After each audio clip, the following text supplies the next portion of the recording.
Hey, welcome, listener, to another exciting episode of This Week in Mormons.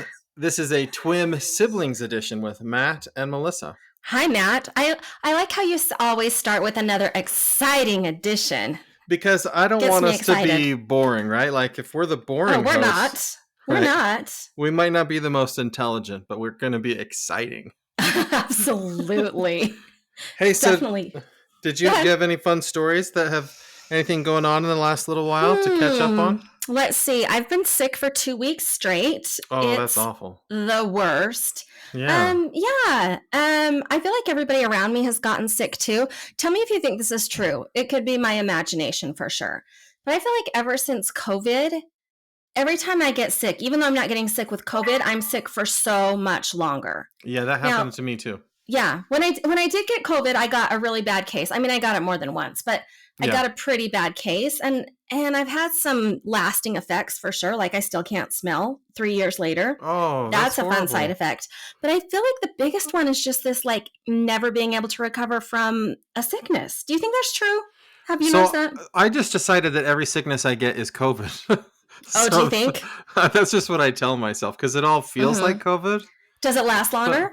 yeah, the last time I got sick, it was Uh-huh. easily 2 weeks. Yeah. And then it did this thing where I thought I beat it, and then it started over again, and it lasted Mm-hmm. another long time.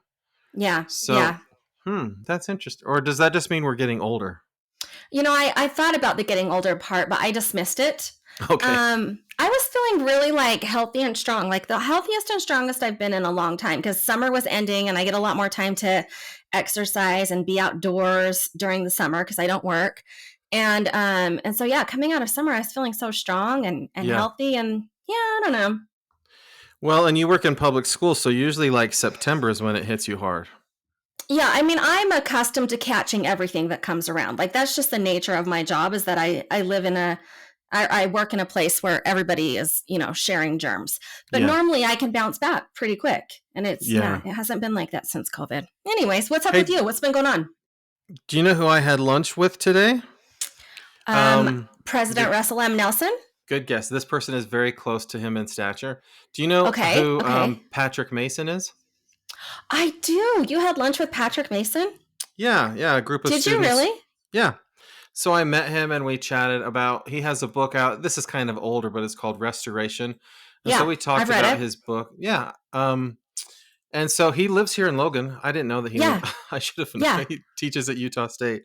So he yeah, does. just had a nice conversation about I life think he and does a lot of great work for religious education. Is that what does he actually no, teach? I don't know. he's a history professor. Okay, His yeah. degree's in religious history, and so there's a Mormon studies chair at Utah State, and so Uh-huh. he holds that position.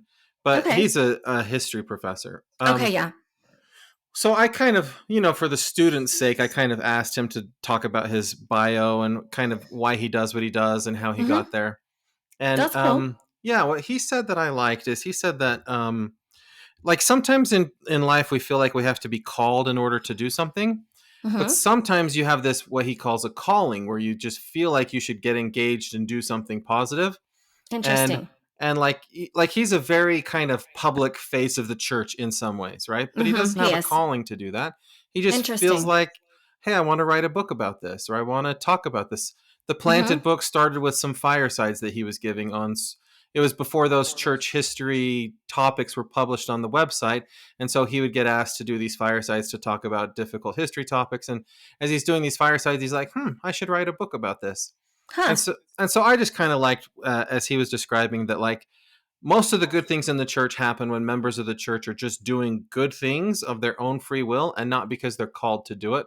Yeah, And so interesting. yeah, so I kind I of like agree. that. So, would you say that you and Patrick Mason are best friends forever now? Yeah, uh, you are. You're best we're friends forever. we're as close as any two people that have lunch on a Well, I like that you brought that up. It reminds me of a couple things. I'm in a young single adult ward now, and so yeah. I'm not in my home ward. And it's interesting because I don't actually have a calling. Like it's my husband's Mm-hmm. calling. He's the ward clerk, and I just attend things with him. But it is interesting how I've felt like I should do certain things, even though I don't have a calling. Like literally, I'm just supposed to attend church. But Mm-hmm. there are things that I feel like prompted and inspired to do. and I haven't been set apart. I haven't been given any special blessing or responsibility, but I feel like, yeah, like I am called to do certain things kind of in that way. So I guess that's kind of a little bit what he's Yeah, talking about. that's exactly what he's talking about. But also, so somebody in my home ward, which I haven't been to my home ward in probably 7 or 8 months now.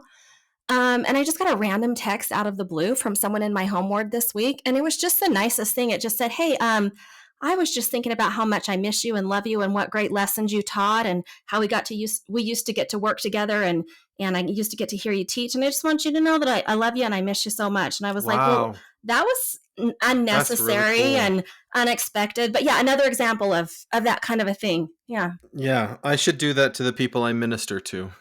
You probably Actually, should. I should do that probably to anyone. My Well, I wife think the might. point is when you feel inspired or prompted or, like Yeah, Mr. Mason said, called, yeah, to react. Yeah. yeah. Hey, Matt, have you been feeling a little hated lately? No. Because it's time to open the mailbag and, whoo, you got some heat. You got I some did. heat, Matt. Do you know, I was telling my wife the other day, I'm a strange person that, like, when people are angry with me, it actually puts a smile on my face. I actually kind of like when people are mad.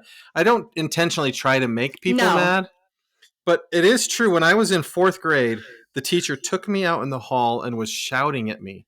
And I Uh-huh. was just smiling the whole time. And he's like, what is it with you? Like, I'm shouting at you and you're smiling the whole time. I've never met a child like you. And I'm like, Yeah. I can't explain it. Listen, I'll tell you what it is. You actually genuinely enjoy interacting with people. Okay. Yes. It doesn't matter if the interaction is a negative one. You actually are genuinely interested in what people have to say. And if they have something to say that's like so negative about you, you're still absolutely thrilled to be engaging with them and hearing their opinion, which I think is like a really positive thing about you. And it's hard to believe that it's honest and sincere, but I it know. really is. Like every time you say like, yeah, we want to hear what you think, I'm like, well, Matt wants to hear what you think, but I'm a little nervous to hear what you think, but you genuinely do. Yeah. I really do. I appreciate it.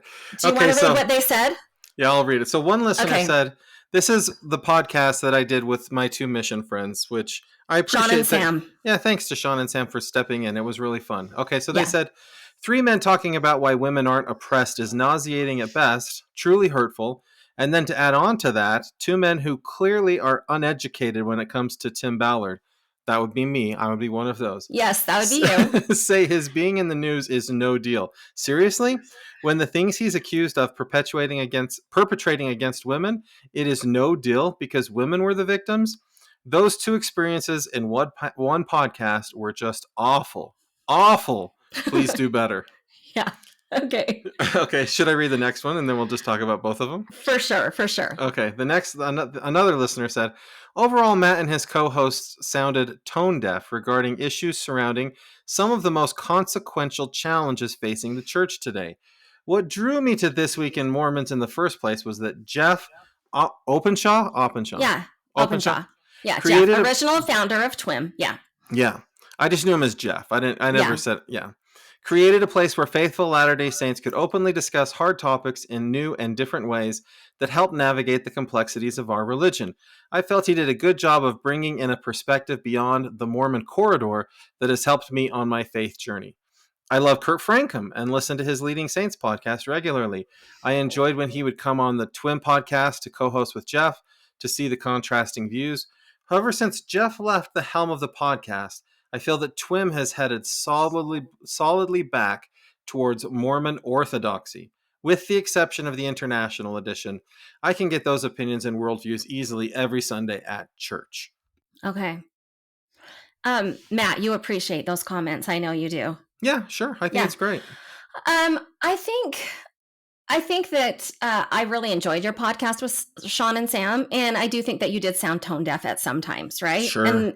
And that's okay. Like, frankly, that's okay.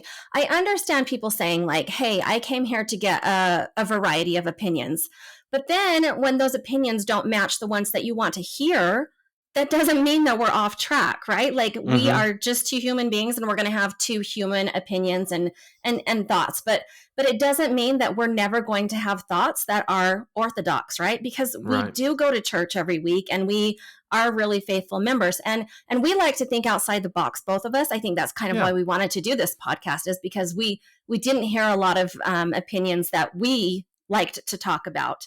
Yeah. But I think a lot of the time you are going to hear the same thing that you would hear at church, because that's just who we are, right? Yeah.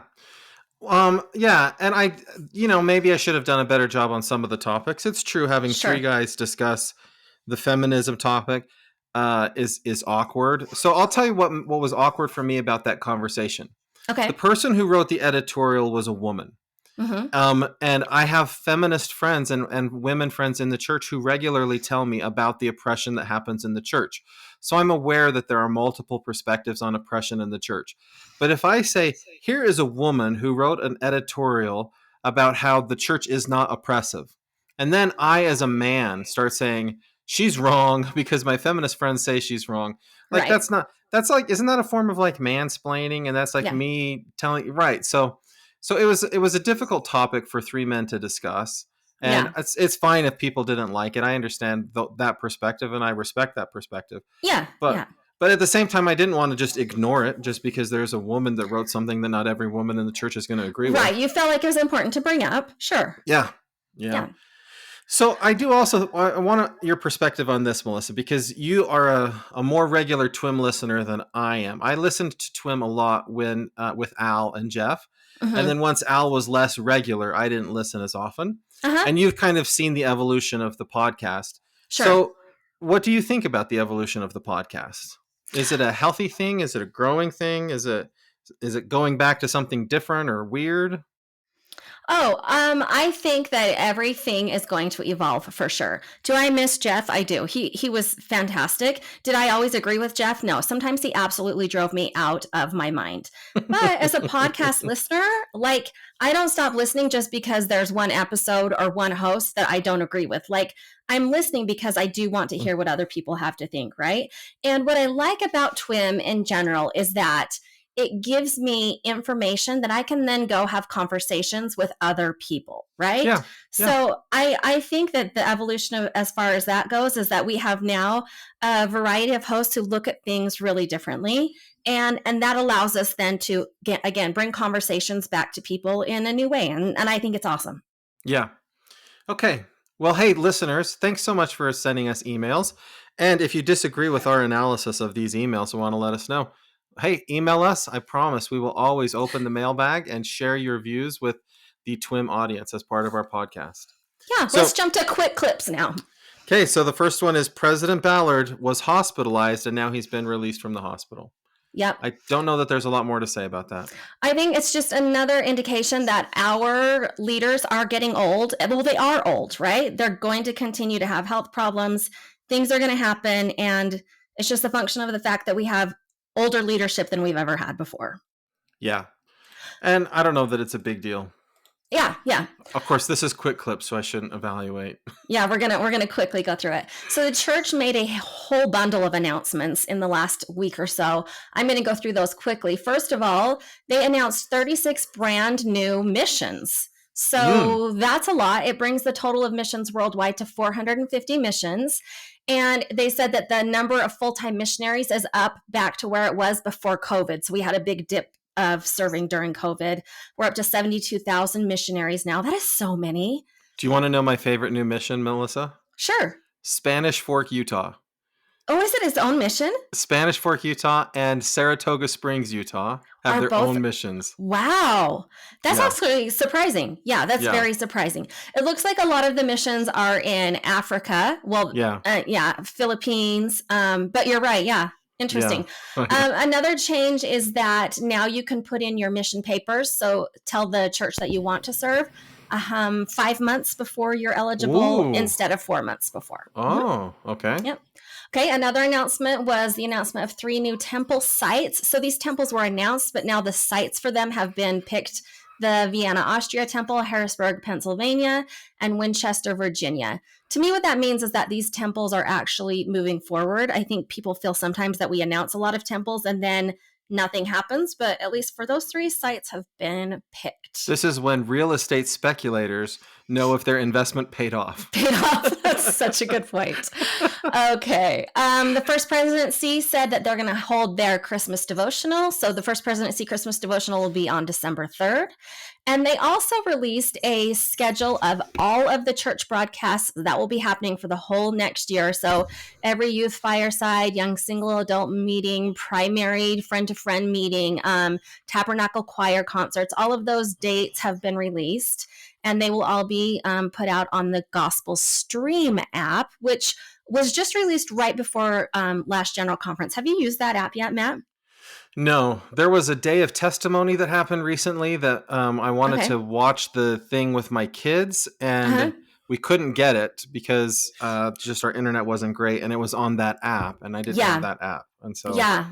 So when that's I wanted to watch conference, I tried to just go to the church website and I couldn't. I had to download the app to watch conference live. oh, That's how I watched conference this year was on the Gospel Stream app.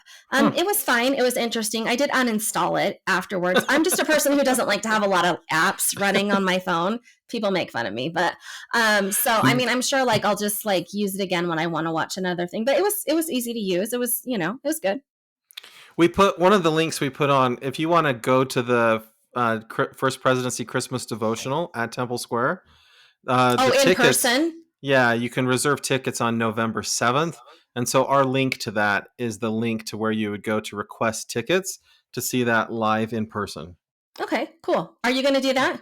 Have you ever done that? Um, I have never been to that particular thing. I do like to try to go there so that my kids can see the prophet in person. I Hmm. think that's like a special thing. But no, I haven't. Maybe we'll try to do that this year. Yeah. Maybe. For me, it's hard just because it's on a Sunday evening and it's, Right. about an hour and a half away drive. So I Yeah. haven't ever been to that one in person, but okay, cool. Okay, so there's the church put out a statement on Hurricane Otis. Okay. That's the one that went through Mexico, right? I, And yeah, yes. just to let us know that the missionaries are safe and the church is involved in efforts to like make things better. Okay. The World Food Program has reached 1.6 million people across 9 countries with life-saving food. And in part, this is thanks to the $32 million gift they received last year from the Church of Jesus Christ of Latter-day Saints. So Awesome. Yeah. I don't know if you were aware of this, Melissa. Right now, there are over 100 million people who are displaced from their homes because of Wow. violence, like natural disasters, all that stuff. There's just so much need in the world right now of people who don't have a place to live and don't have food. And I really appreciate that the church is trying. In every major Yeah. disaster, the church is there trying to help. Yeah. Yeah. Okay. Awesome. Matt, have you ever heard of the author Jennifer Nielsen? No. Oh, okay. Well, Utah is well known for having a lot of authors, like popular authors, especially young adult authors. So you've got like Brandon Mull, Brandon Sanderson. Mm-hmm. Jennifer Nielsen is up there with them. She's written about I think probably 24 books. She's got 3 fantasy series. She writes historical fiction, and yeah, she writes for young adults. And she's a really great writer. So, Nationally recognized, so like when we she's not say she's not an LDS writer. She's just a um, writer who happens to be LDS. so young adult, would that be because Brandon Sanderson is a tough read for me. He's pretty like it's in He's deep fantasy. and Brandon Mull is not so deep. It's kind of He's the more middle grade book.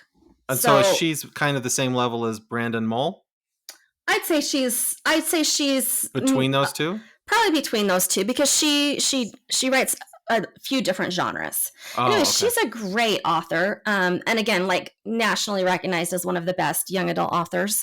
But good news for her, she was just named the very first Utah Ambassador of Young People's Literature. Wow. So nationally, they have ambassadors of young people's literature, but Utah just decided to create one, and she's the first one, which means that she gets to travel around and talk to people about reading and talk to teens about why reading is important. And I just think that's a pretty cool thing for her to be named the first Utah ambassador of young Good for people's her. literature. Yep. Congratulations, Jennifer Nielsen. Yeah, I'll give you one of her books to read. You'll probably enjoy it. I might. So I've been trying to listen to Moby Dick as I drive Have because you? I've and I'm in chapter 13 and in the audiobook I'm 3 hours in, but there's 23 more hours to go and Wow. Yeah. I can't do it. Like it's just Yeah. so hard for me. I don't recommend Moby Dick, like in general. Oh, but I don't like a lot of classics, honestly. Yeah, I can't. It's hard for me. Yeah. So I should maybe try some of these We'll easier. give you The False Prince. That's her first fantasy book, Oh, and I okay. think you'll enjoy it. Yeah. Okay, I'll Okay. try that. Okay. Okay, I really want to have your take on this, Melissa. Oh, can't wait. So three universities in Utah, which by the way is University of Utah is also up in enrollment, but they're not one of these. So Okay. Weber State University, UVU, and Southern Utah University are Okay. all reporting record enrollment in their Okay. schools right now. Okay. At the same time, BYU Idaho has seen declining enrollment for the last 3 years, and Interesting. BYU has fewer people applying to go to BYU. So they Okay. don't have declining enrollment at BYU because most kids who go to BYU Idaho would rather go to BYU if they could, right? Sure. So Okay.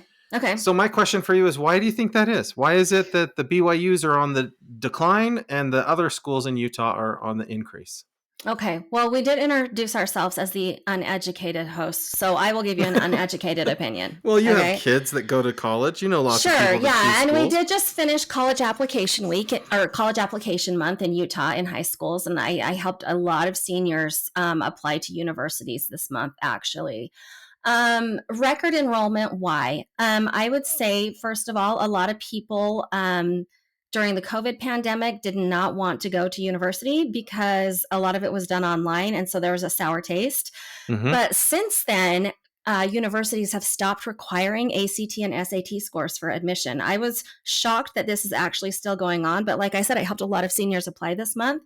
You don't need to have an ACT score at all to apply to admission at these universities. Now, for scholarships, they do look at it. So that's a Yeah. little bit different. But so I'd say like maybe it's easier to get into college. Yeah, And but so maybe that's why there's more it can't, enrollment. it can't be easier than getting into BYU Idaho. BYU Okay, Idaho lets well, everybody in. so SUU is growing for sure. Southern Utah University in Cedar City. They had kind of been at a standstill because they didn't have housing for like 3 or 4 years. So they couldn't take any more students because they didn't have any more student housing. Like when my daughter was there 4 years ago, they were literally sending out emails to families being like, will you take a student? Will you take a student? We have too many students and nowhere to house them. Like for reals. Wow. Yeah. Wow. So I think that they have sort of maybe their housing boom has caught up and now they have more housing. So they're able to take more enrollment. I'd say UVU is probably a similar thing. They don't have any on-campus housing at Utah Valley University, Mm-hmm. but they have the highest enrollment Right. in the state. They have more college students than any other university in the state. Right. A lot of those are online, right? So if you're able to have a lot more online students, then probably you're able to increase enrollment. But I why don't are they know. why are kids But in why Utah not choosing? BYU Idaho? Yes, this is Why what I not want to BYU know. Idaho? What are we doing wrong? Well, Why don't they want to come here? uh, well, I Permission to hate speak it. freely, Melissa. Thank you, thank you, thank you, thank you. I did attend what was known as Rick's College back in the day. I hated it with all my heart. It was a terrible experience for me. Not because I don't love the gospel, I really do. I hate rules and confinement. And frankly, when you're going out on your own for the first time, the last thing that I wanted was somebody telling me that I have a curfew and rules about like everything I could do Mm-hmm. because I wanted to be an adult. I don't think that's changed though about BYU Idaho. So I don't know if that's a But reason for declining enrollment. well, but maybe though now kids have other options, right? UVU Mm, and SUU tuition is about the same as BYU Idaho, and yeah. now there is another choice where you could say, I want an Mm-hmm. affordable option, and I Mm-hmm. maybe want to be around members of the church, but I Mm-hmm. don't have to go to BYU Idaho to get that. I could get that at some other school without all of the restrictions that come with BYU Idaho. Yeah, maybe. And the cold. It's so cold there. It's Yeah, it so is. I cold. know. Yeah, I know. Do you I have any live. ideas why that might be? I think that you're touching on a lot of it. I do think that there are a number of people who go to BYU Idaho expecting a certain kind of environment, Mm-hmm. and I think that maybe in the classrooms they're getting the kind of spiritual environment they're hoping for, but that it doesn't necessarily happen outside of classroom Yeah. on camp, like in the housing, right? Like I think that Mm-hmm. for a lot of people, they're saying, I don't want to have maybe drugs or alcohol or stuff like that around me, so I'm going to Mm-hmm. choose a place where everyone's being righteous. And then they get there and they're like, wait a minute, like this is no Yeah. different than if I were at a dorm in any other place. So then why would Mm-hmm. I go there? And I wonder if maybe some of that gets out where people are like, you might as well just go to UVU because BYU Idaho isn't necessarily Hmm. more righteous or Mm-hmm. more, I don't know. Interesting. I've Interesting. I've spent almost all of my life at the BYU's, right? Yeah, I love the BYU's, you and do. so and so Permission to speak freely for you as well, Matt. I love them. I love everything Yeah. about them. Yeah. Um, and so that's what. But it's curious, right? It's an interesting trend, and so Uh-huh. I wondered if you had any insights as to why that might be. Huh. Well, and I think that BYU Idaho sees students from all over the country, right? These Yeah, universities we're talking about are just Utah universities yeah. that are increasing in enrollment. So, yeah. Okay. I wish you guys well at the BYU Idaho, and I'll try to send some seniors your way. Okay. Okay. Do you remember at General Conference what Elder Rasband talked about?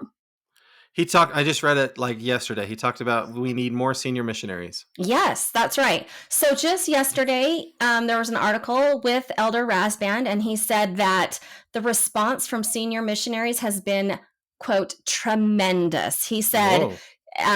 He said, like, I've just been overwhelmed by the amount of response that we've had from senior couples. The funny thing, though, is that what we've seen is, I'll read this to you. He says, the department who measures applications tells me people are filling out applications. I'm told by our people that it's a higher number than ever in history, that even in 1 month, the number of applications that have been started. Wow. So people haven't like submitted their papers, but we see that they're probably going to, and we're super duper excited about it. So What they need a bot that starts emailing people saying, I noticed you started filling out your mission would you application. like to complete it? Would you Well, like help that's good. making your appointment to see the doctor? Yeah. Well, that's good. Even if all they did is start an application, I like that Yeah. people respond to the call, right? Members of our church are great. When you say, we need you, Agreed. they will step up and they will be there. Yeah. Yeah. Okay, Agreed. so do you remember this story from this was last week?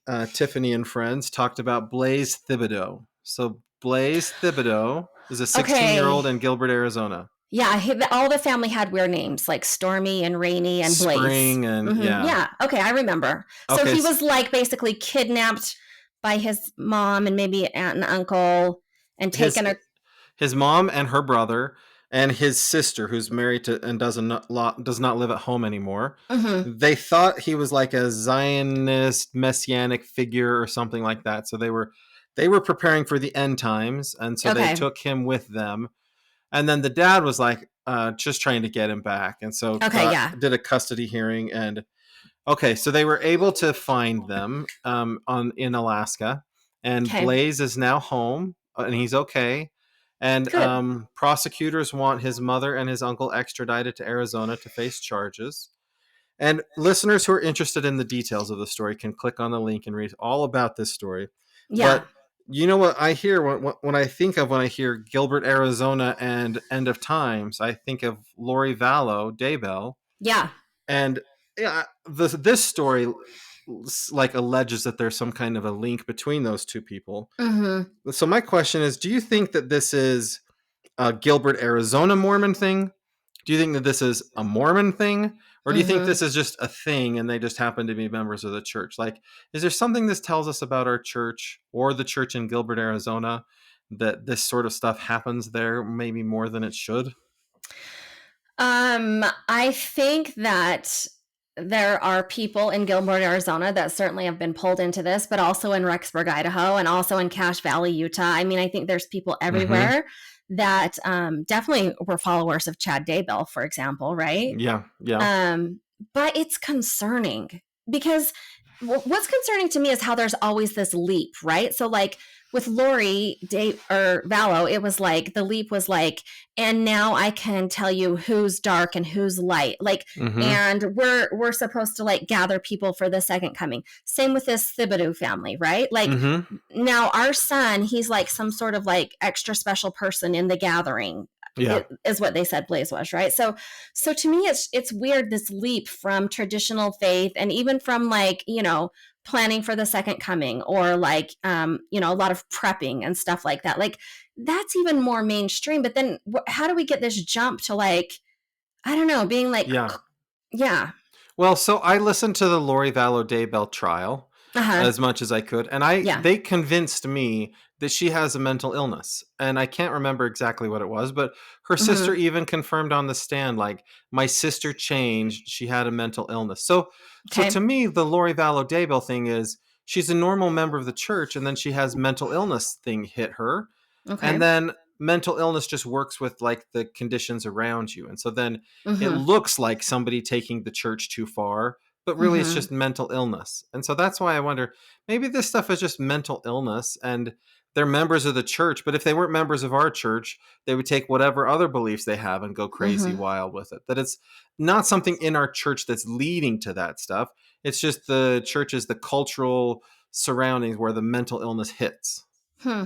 That's an interesting theory. Yeah, I don't know. I'm gonna have to think about that, Okay. Well, because to me it's like, well, okay, but then so was Chad also mentally ill, and somehow those two people, their mental illness onset at a similar time when they met each other, like because yeah, because I haven't and heard then his. Yeah, yeah, these yeah, other followers, all these people who follow them, like, yeah, yeah. anyways, Well, and it's then fun when we get to speculate. there is this element in our culture where people get duped. Like I was reading Mm-hmm. today about some like cryptocurrency thing that started in Provo, and these Right. people like took millions of dollars from their investors, right? So Yes. there is something where we're more likely to get duped. So there's Mm-hmm. maybe something there.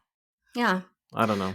Interesting. Okay. Well, we're gonna move Let on Yeah, let's do the because next story. okay, the series, the TV series, The Chosen. We've talked about it before. Yes. We've prophesied about it in testimony meeting. I mean, not me personally, but people for sure have. Yes. It's brought up many times in Sunday school. The Chosen. Now, Mm-hmm. is it an LDS produced show? No. No, it's not. But nonetheless, I feel that it belongs in our podcast. Yes, because it's on So, BYU TV. it is on BYU TV, and they do shoot it in Utah, so I don't know. Yeah. But I actually love The Chosen. I watch it like repeatedly. Like I've watched every show more than once. But Wow. they are going to release a Christmas The Chosen movie. So it's going to come out in theaters, a whole movie, and it's going to be about like the shepherd, and it's going to have all the cast in it and everything, but it's just a Christmas specific movie. Mm-hmm. Listeners, if you want to watch the trailer, there's a link to it in our show notes.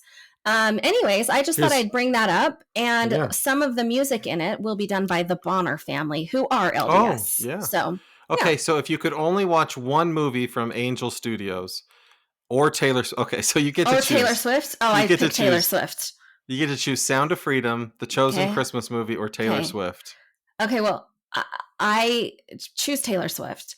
Yeah. Okay, I'm not. I haven't seen The Sound of Freedom. I'm not against seeing it. I probably would like to see a Christmas type movie at Christmas time. But Matt, I saw the Taylor Swift movie / concert in theaters, and it was the most amazing experience. It's I worth think the it was money. better. Oh yeah, I even bought a popcorn tin that cost me $20 Oh. because I wanted it for keeps. Me and my daughter went. We had matching shirts. We've been making bracelets for months, but we forgot to bring them with us. It's fine. Yeah. But no, I honestly think it was better than maybe seeing the concert in person. It was, I want to go again. I went a few days ago and I want to go again, like in theaters. It was so good. And I know that you're actually a Swiftie, Matt. I know that you actually love her songs. I do love Taylor Swift, and I also really hate going to movie theaters, and so that's why I know. whenever I hear about a movie coming out, I'm like, you could. Now I haven't gone to see Taylor Swift because I hate movie theaters. Yeah, But yeah. I can't imagine doing a movie that's not Taylor Swift or Beyonce when she does her thing. Like, Yeah, well, so we went to the nice theater. I mean, it was only showing in one theater near me, but it had like the recliners, so that was really nice because it is long. There were absolutely people dancing and running around and singing the entire 3 hours, like out of their seats, like it was an actual concert, including men who were much older than you, Matt. So, see, yeah, it's a phenomenon. yeah. So I choose Taylor Swift, but anyways, The Chosen, I think it'll be good. I think they put out quality stuff, so. Okay. So there is a new tithing lawsuit that was recently filed. I think what makes this interesting is that the people who filed the lawsuit are active members of the church. So it's not one of these situations where they're trying to like get their tithing money back. I actually think they're doing it because they're trying to bring about change in the church, or at least in the way the church talks about tithing and humanitarian funds and stuff like that. So this is okay. I'm just going to quote I understand from what you're saying, but explain to me a little bit more a tithing lawsuit. So they're suing the Church of Jesus Christ of Latter-day Saints, saying like, you owe us our tithing money, or yeah. Okay. Well, so here's what it says. It's a 38-page lawsuit, and I'm not Tiffany, so I'm not a lawyer, and I don't go and read these. But here's the quote from the Deseret News.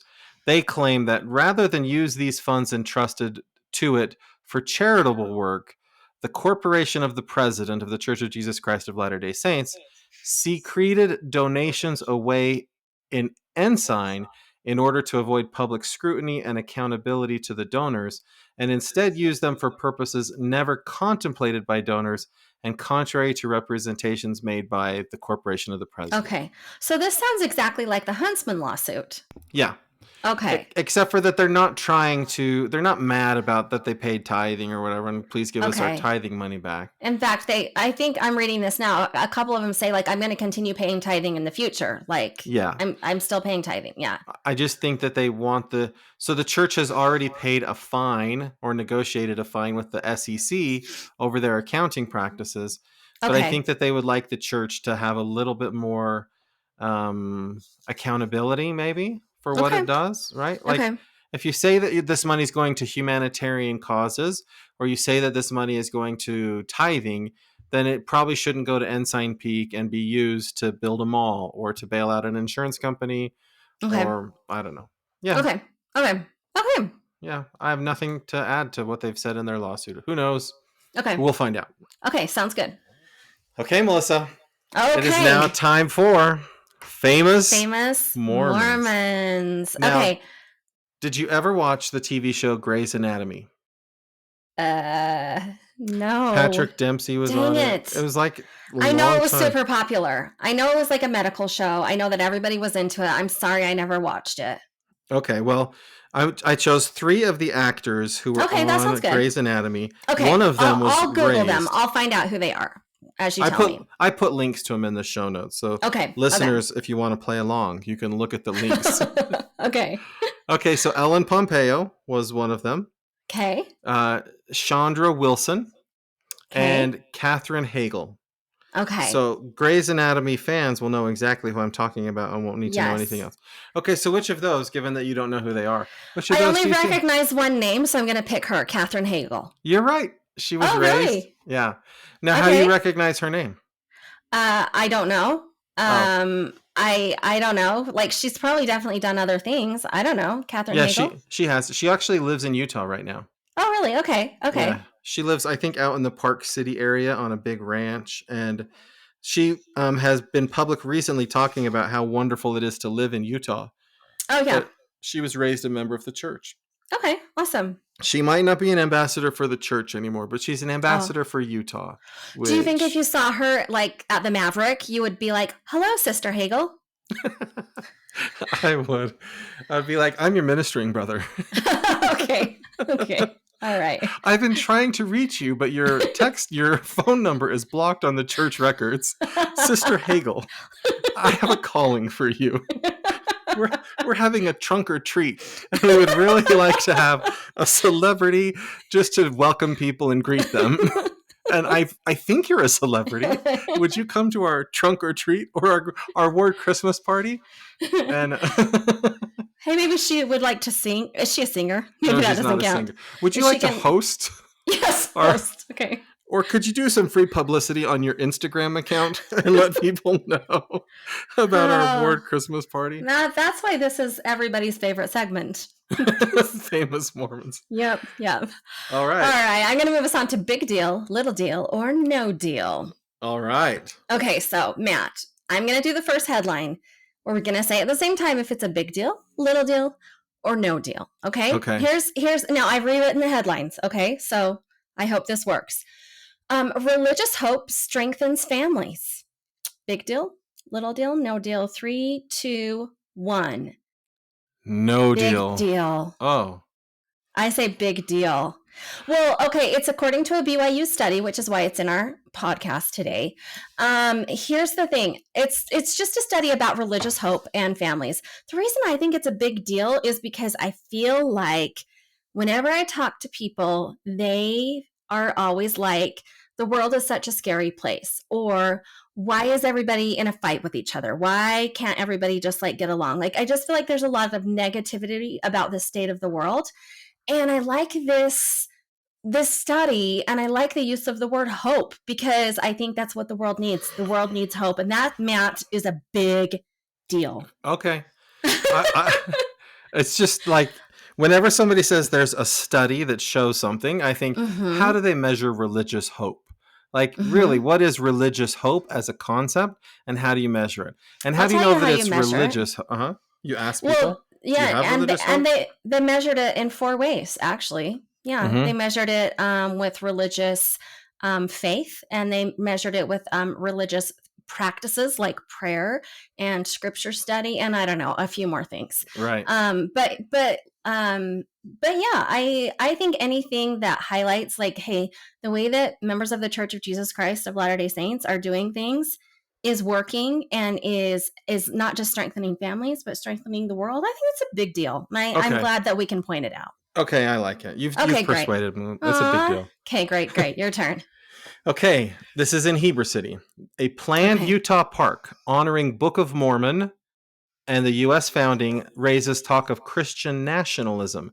Backers Okay. hope the Heber City attraction will teach visitors young and old that this nation is a promised land with a divine birth and destiny. Is this a Okay. big deal, little deal, or no deal? 3, 2, 1. Little No deal. deal. Okay, I said little deal, and I don't know anything about this story, and I'm not Yeah. actually that interested in it, except for this is why I think it's a little deal. It's a city, not a church, Right? doing a very religious thing, which I think is interesting. And then I think this word Christian nationalism, I think that's like a trigger word for some people. Not for Yeah. me. I don't actually understand what it's pointing to, but I feel like those two things together kind of make me like say like, well, what's going on here in Heber City? Well, they use the word Christian nationalism because it does get clicks. So, Oh, I Christian see. nationalism is this belief that's predominant among evangelicals and some people in our church that America is a Christian nation and that Mm-hmm. in order for the United States to thrive and survive, we need to hold to our Christian ideals. And Okay. that upsets some people because we're also a pluralistic society where there's a whole variety of religious expression in society, and they would Mm. say religion is maybe good, but it doesn't have to be Christian religion. And so Interesting. Okay. so there's this, and you're probably familiar with this like current of LDS thought that like ties Book of Mormon characters with the founding of our nation. Yeah, that's what I was going to say. This sounds like something that we kind of hear about in the Book of Mormon, right? So there's a sculptor, I think, from Washington who's like made some sculptures and says where I would like to display this stuff that shows the Book of Mormon connection to the founding of our nation and perhaps the hand of God in founding our nation, and promotes their vision or their view of like our country and being founded by God and stuff like that. And then other Okay. people would say, well, that's not how I understand the Book of Mormon and that's not how I understand that stuff. So maybe Yeah. that shouldn't be in a city park for Right, all to right, right. see. Yeah. Yeah. So like Thanksgiving Point has some really nice religious statues that you can go to Thanksgiving Point and see the statues. Are they all religions or just Mormon religion? At Thanksgiving Point, I think it's all LDS stuff. Okay. And is it But just kind of because that area was founded by? no, it's just Thanksgiving Point has this sculpture garden that it's a Huh. private group, right? And you have to pay a lot of money to go see it. Okay. And so I think this is Heber City saying, well, we want this expresses our view of the world, or this stuff matters to us. Okay. And Okay. and if we put it on public land, then anybody can come see it for free. Whereas if we have it be private, then people have to pay a lot of money to go see it. And so I Hmm. think Okay. so this, I don't know, just makes some people upset. I said it was no deal because Mm-hmm. Heber City, Utah, although it's probably a big city in Utah and maybe important in Utah, in the grand scheme of things, this is just a park with some statues in it, and Yeah. Yeah. I don't. Who cares? Okay. Okay. You've convinced me both ways that I was right and that you were right. Well played, Matthew. Yes, Well yes, played. thank you. Okay. All right. Here's my headline. McKay Coppins. Do you know who he is? Yeah, He's a writer for The Atlantic. He's a well-known reporter. yeah. McKay Coppins writes a biography of Mitt Romney. 3, 2, 1. Big Little deal. deal. Oh, Little to big big. deal. I was going either way. Big deal. Yeah. Sure. Tell me why, Matt. So the thing I love most about Mitt Romney, and I know he can be a controversial figure. There's the thing I love most Permission to about speak freely?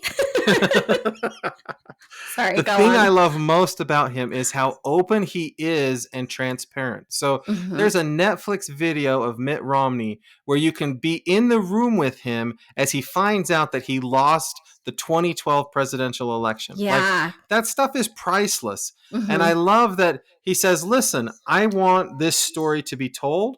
And so he finds someone that's a good reporter. He doesn't Sure. like look for some ideology. Maybe he did or not. I don't know, and then gives this guy access to everything and says Like all of his journals for years and years and years. everything. And so Yeah. to me, that's a big deal because that's an example I would want all of our elected officials to follow.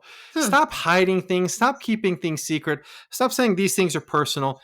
You're a Yeah. public figure representing the people. Let them see everything. And people are going to poke fun at Mitt Romney for it, and people are going to Mhm. love Mitt Romney for it, but he says, Hmm. I'm going to make it all available for everyone to see. And so to me, Okay. that's a big deal. Okay. I have a few thoughts with questions. So I'm glad that he had McKay Coppins write it because again, McKay Coppins is like a great journalist. I've enjoyed a lot of stuff that I've read about him. He was on the campaign trail as a reporter when Mitt Romney was running for president, but also he is a member of the church, and so he's able to explain things that people outside the church might not understand, and to know like what things need explained. So I think that's really good. Yeah. Big question. How much money do you think McKay/Mitt get from this book? I don't think that Mitt is gonna. He's not a co-author. He's not an Okay. owner of it. So I don't So you think. don't think he gets I don't think a Mitt's getting lot? anything. I think McKay Coppins and then the publisher. And I'll Mitt's got to get something, doesn't he? no. I think he Interesting. intentionally. Yeah. And Okay. I think he said at one point that he wanted his story told, but it would be better if he didn't tell his own Uh-huh. story. Yeah. And I really don't think he's getting get any money from this. Okay. And Interesting.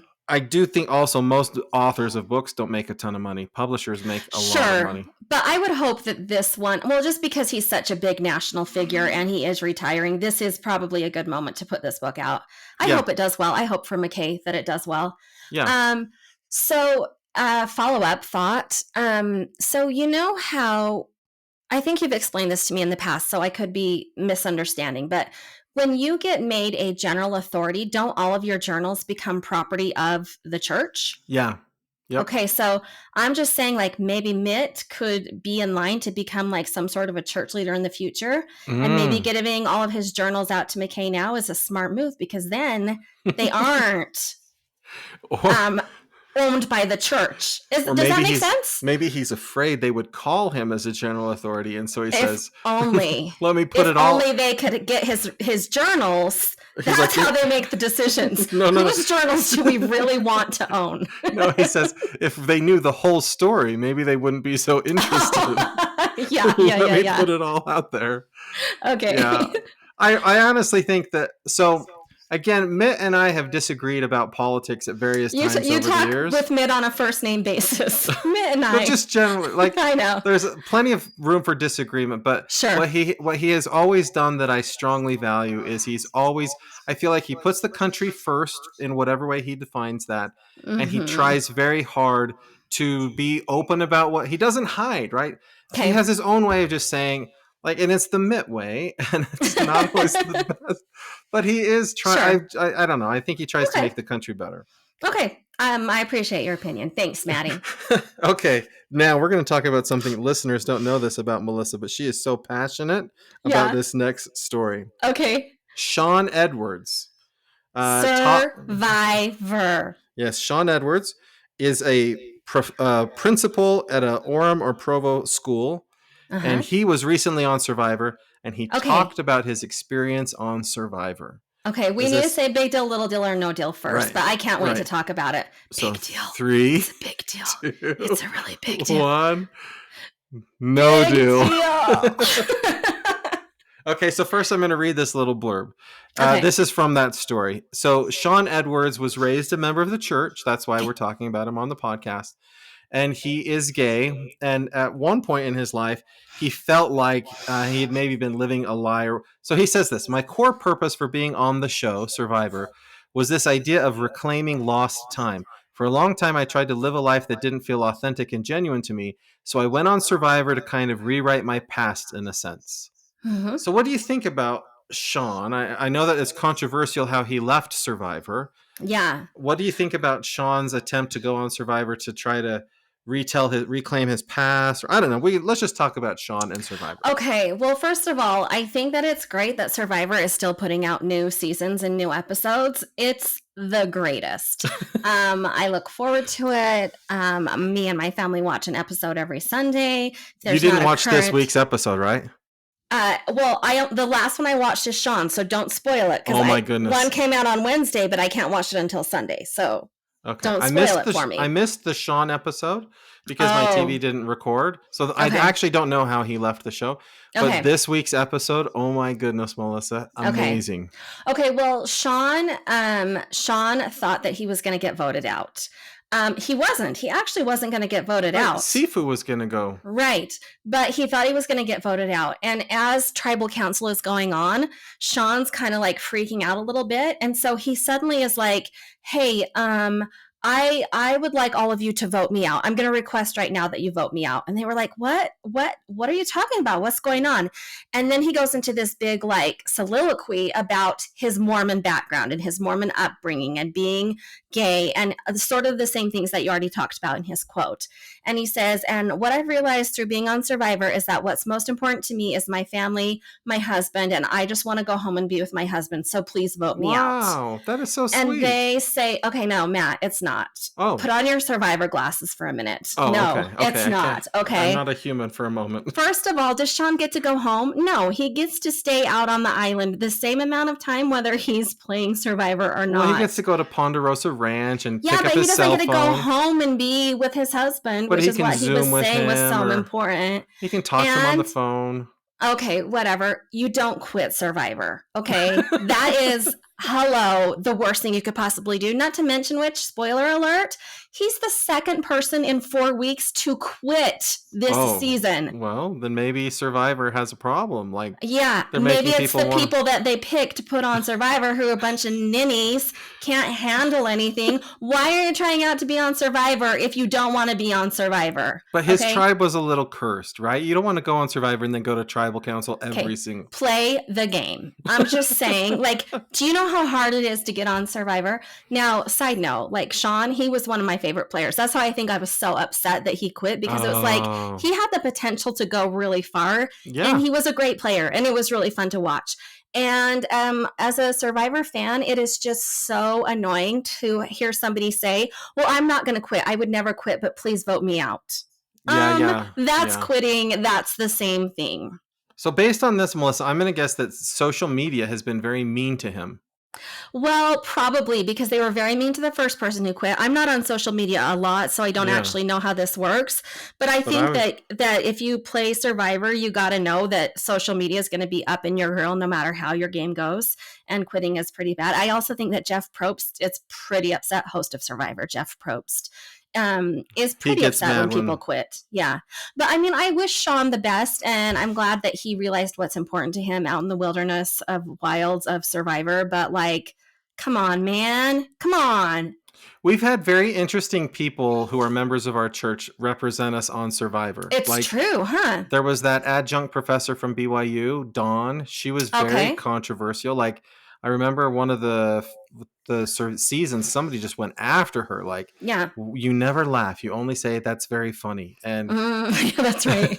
She was super orthodox. Yeah. yeah. I'm watching an old season right now where the player is he's a former NBA athlete. He's very, very Oh, tall. Scott. Scott. Yeah, Yeah, yeah, Scott. yeah, Yeah, yeah. and he was raised Mormon and he He, talks about that on Survivor. he was in my ward in Kansas. Oh, Yeah. really? Interesting. Mm-hmm. Okay. Okay. Yeah, because he played basketball at KU.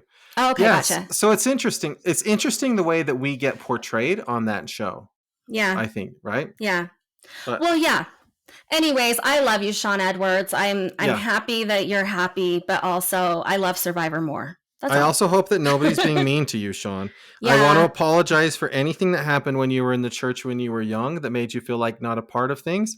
And Well, I I'm think it was sad. being gay, right? That's what Yeah, made him feel not a part of things, which yeah, that's is probably a true. legitimate, That a happens for a legitimate. lot of people. Yeah, yeah, Well, yeah. this is a new segment, Melissa. I've never heard of this before. No, we've done Twin Takes once before, but Oh, I'm okay. bringing Twin Takes back. It's just sometimes when I want to talk about something that may or may not have a current headline related to it, and so I'm calling it Twin Takes. Okay. And here's what it is this week. How do you think members of the church should celebrate Halloween? Do you have an opinion on this? I I love hate. Halloween. Also, Yeah. I've gone through a lot of seasons of celebrating it. You hate Halloween? Is that what you were going to Hate say? Halloween. It's my most hated holiday of all of How's them. that possible? What do you hate about it? I don't like dressing up in costumes. I don't like Okay. when other people dress up in costumes. Mm-hmm. A lot of times the Halloween scary stuff gets really gory and Yeah. some of it feels kind of evil to me. And so Okay, I that's what I'm hate. saying. As a member of the church, is that something we should think about? Yeah, I don't know if that's a church thing. Maybe it must be, but yeah, some of it I don't mind a good scare, right? Jump out of the bushes and frighten people or I don't know, scary And monsters do or you like whatever. candy? Do you like trick or treating? So I do like when I was a child, I loved getting candy. More and Uh-huh. more, I'm like, is there a maximum age for trick or treating? Because there's some pretty old I kids. think it's 42. I think it's 42. Like I see a few young children, and I'm happy to give them candy, and then I see these like high school kids pulling up in their vehicles asking for candy. Give it to them. I say they get it. Yeah. We get, well, yeah, we're happy to give. So I like there's aspects of Halloween that I like, Mm-hmm. but so often it gets overshadowed by this other sort of stuff that doesn't make sense to me. Okay. Well, okay. So Utah is ranked number 1 in the nation for trick or treating and number 3 in the nation for Halloween spirit. So we do things like decorate our yards and put up Yeah. lights. Yep. In fact, there was a story this week about a Grantsville man who got told he had to take down his Halloween decorations. Like he got told by the city that he What? lived in that he had to take down his Halloween decorations because he had decorations. Have you ever seen those decorations where there's just like people and they'll put up skeletons in their yard doing things like mowing the lawn or like digging a grave? His Uh skeleton was pole dancing. And huh. so the city made him take it down. Yeah. Oh my, Yeah. Melissa, that story is on the New York Post. Yep. It is. It is. National news Yep. Yeah. that in Utah we make skeletons pole dance. Yeah. And there's But these skeletons in lawn chairs watching this pole dancing yeah, stuff. yeah, yeah. That's right. It's in the show notes. Okay, so Um, this is going to be another thing I don't like about Halloween. I'm not a fan of okay. that sort of thing. Yeah. Well, but I feel like even in the church we celebrate it a lot, right? Like most wards have a trunk or treat. Yes, Almost every ward that I know of has some sort of a party, like a chili cook-off or a soup yes, cook-off or something like that, right? yes. Like it's definitely a holiday that we celebrate. My ward, we always have like a carnival, so the youth will like set up things like I don't know, like fishing for Mm-hmm. treats, or Yeah. like you go around every room in the church and one of the youth has set up like some sort of a game to play for the primary kids. So Yeah. like we celebrate it hard.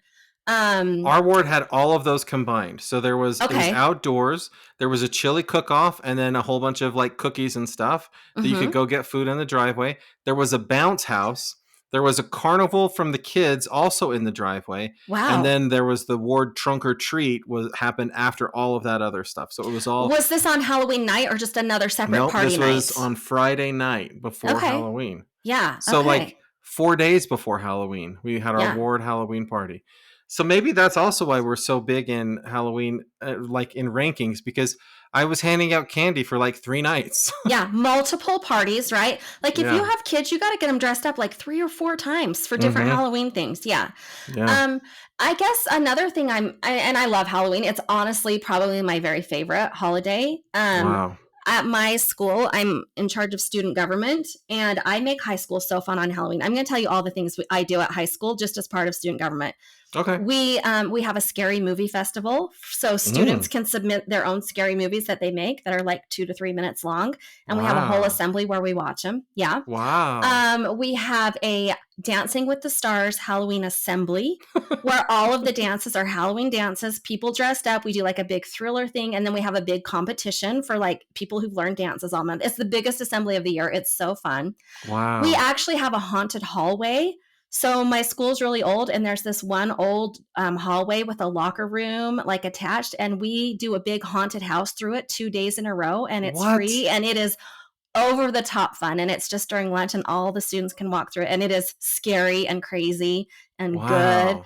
We hand out candy. We have costume contests. Like it's a Wow. big deal. Like I love Halloween, but I guess as far as Twim takes, I've been thinking like at the end of the day, Halloween is actually based on a religious holiday, is it not? Well, it was All yeah, Saints Day. on All Hallows Eve. Yeah. Yeah. And we do nothing religious on Halloween. Right. Like Right. it's kind of like I guess to some extent Christmas and Easter are kind of like heading this way, but I've Yes. never even given a thought to the fact that Halloween is actually like a religious day, and like maybe we should do things to honor saints or to honor those who have died or passed on. Like our friends in the Latino community who do Dia de los Muertos. Uh-huh. Yeah. Yeah, Yeah. yeah. Right. They kind of celebrate it the way I think it was meant to be celebrated, where you Right. honor your ancestors You like set and up a big display with like your ancestors and you remember them, and yeah, mm-hmm. and maybe that's not our religion specific, so maybe we just kind of ignore it, but I'm just kind of I don't know, I just wanted to have a discussion about like should we think of it more as a religious holiday. I think it would be better if we had it as a day to remember and honor our ancestors. Uh-huh. You Yeah. can still do that by handing out candy to them if you want. Okay. Hey, To who? Do you know who Mark Rober is? Oh yeah, YouTuber. He Did you does see like the his new sciency things. Did you see his YouTube video on Halloween? No. Yeah, you got to check it out. He's also LDS, isn't he? Mark yeah, Rober. he is. Yeah. Okay. So you know how people will put out a bowl and say just take one piece of candy? Yeah. So he set up all of these different things for people who take more than one piece of candy because it could measure the weight. If it was too much taken at one time, then it was yeah. And so some of them he set one of them is set up like they take candy at this one house. It creates a video feed that then at the next house is a news story because his like brother-in-law is a news anchor and he's like this just in these people are stealing candy on Halloween and then it shows a video of the kids like stealing the candy. It created Oh, wanted that is posters hilarious. automatically. Oh Yeah. my goodness. I Yeah. love that. That's funny. I'll Yeah. have to look that up. You'll have That's to check funny. that out. Okay, that's end of Twim Takes. Thank you for entertaining me. So for Mormons doing goodly, I looked and looked for happy, uplifting stories, and I found this Uh-huh. one. So Bryson Barnes is the University of Utah quarterback. Okay. And last weekend they played University of Oregon, and so ESPN and College Game Day, they're all there Yeah. talking about so they have this little video. I put a link to it on the show Okay. notes. It's all about Bryson Barnes. He's from Milford, Utah. That's a And little town. it is, and he's a pig farmer. And Huh. so the video is all about how small town values in Utah and pig farming taught him all of these important things that have helped him to become a college football quarterback in Division And they I. showed that on ESPN? Yeah. That's pretty awesome. Yeah, so I thought it was kind of Did they fun. also show, I'm sorry, unrelated, but not Mormons doing goodly. Did they also show on ESPN when the University of Utah team was playing BYU and they were shouting F BYU, F BYU on national television? I'm sure Not they so did. goodly. Not so goodly. But Bryson Barnes wasn't doing that. No, it was just Bryson. his student section. It was just his fans. Yeah, well, so it's not like an amazing, kind, wonderful thing, but I do think it's neat that we have members of the church that are happy to tell their story. And Yeah. yeah, Live their religion every day. I like that. yeah. Okay, Melissa, I picked some real winners for this week in Mormon history. Oh, love history so much. Can't wait to hear what you got for me. Okay, so we're going to start Okay. with this one's a little melancholy. Okay. 185 years ago this week, That's a long time ago. Was the church even alive then? it was. Okay. It That was was a the. weird way to put that, but you know what I meant. Yeah, Yeah. the church was alive and well. Yeah. Okay. Okay. It was the 185. Okay. Hans Mill Massacre. Oh, yeah. I know what that is. Yeah. Okay. So for me, Halloween is always about the Hans Mill Massacre and then the expulsion of Mormons from the state of Missouri. That's Hmm. when they march. So Hans Mill happens on October 30th. October Hmm. 31st is when they do the expulsion and kick the saints out of the state of Missouri. Hmm. So for Hmm. me, Halloween is always reminiscent of When that you time. remember that. Interesting. That's, I've never remembered that at Halloween before. Probably never will again. But I don't thanks know, for Melissa. sharing. Like I Thanks don't for know. sharing. Like you're in your hallway with all of the horror Yeah, things. I could have One some of the Hans things Mill could be pioneers Hans Mill. running away. Come, You're right. come, hide in this shed, and then and then Yeah. inside is nothing but horror inside of the shed. These are the things we do that get us called flippant. Flippant. Those two are so flippant. Sorry. How dare Okay. they make fun of Hans Mill? We're Okay. not making fun. We're just saying there's Okay. different ways to commemorate a horrible Okay. event. All right. Thanks, Matt. Okay. Okay. So then the next one is like anytime there's something positive about Democrats, I'm going to bring it up. Okay. You go, Matt. 45 years ago this week, which Okay. is not all that long ago. This is in I 1978. mean, were we alive and well then? Yes, Yes. we were. Yes, we were. Democratic President Jimmy Carter signs the repeal of the provision of the 1862 Moral Anti-Polygamy Law, which prohibits the church from owning more than $50,000 worth of real estate in U.S. territory. Well, that's a lot of information. Okay, What? so in 1862, the U.S. is mad that we practice polygamy, and so they Okay. pass a law saying, first, that they can take away all of our property. Okay. But then second, that the church is not allowed to own more than $50,000 worth of real estate in any U.S. territory. Oh. Because at Well, the that time, would be Utah hard for was us to build temples and churches. yeah. And Huh. at that time, Utah was a territory, right? So Okay. Yeah. they're Okay. passing this law saying the church can't own property. Okay. And it's 100 years later, 1978, before they finally repeal that law and Huh. say the church actually can own more than $50,000 of real estate.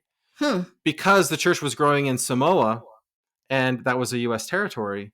And Oh. so they're like, listen, please change the law so that we can build churches and such and the Okay. schools and stuff in Samoa. Okay. Hail Jimmy Carter. Did it have to be a president that did that? Well, he signed it into law. Okay. It was co-sponsored by a Democrat and a Republican. But Okay. Okay. okay, last Thank you. one. 40 Okay. years ago. So it's true. For much of our history, Americans have hated members of the church. But 40 years ago this week, the Church News reported that 70% of Gallup survey respondents have a highly favorable view of the Latter-day Saints, and only 10% have a highly unfavorable opinion. So 40 years ago, that was close to our high mark of popularity. that's really favorable. 70% highly favorable. Yeah, that's really good. Huh. It's What is different it today? Do you know? Yeah. Is that higher? No. Oh, okay.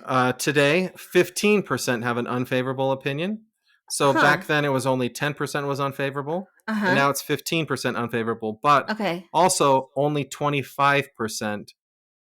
No, sorry, I said it backwards. Today, 25% have an unfavorable opinion. Oh, okay. And only 15% have a favorable opinion. Oh. So, and then all the rest are like, I don't have an opinion at all. Huh. So we've gone from 70% highly favorable to To 15. 15% Yeah, highly that's not favorable. that good. That's not that good. Yeah. Hmm.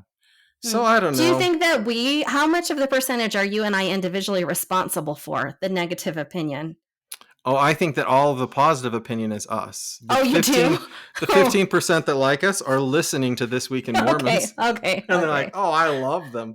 Okay, Have you sure, heard I'll of go. this? Have you heard This Week in Mormons? Those people are great. They And are then so favorable.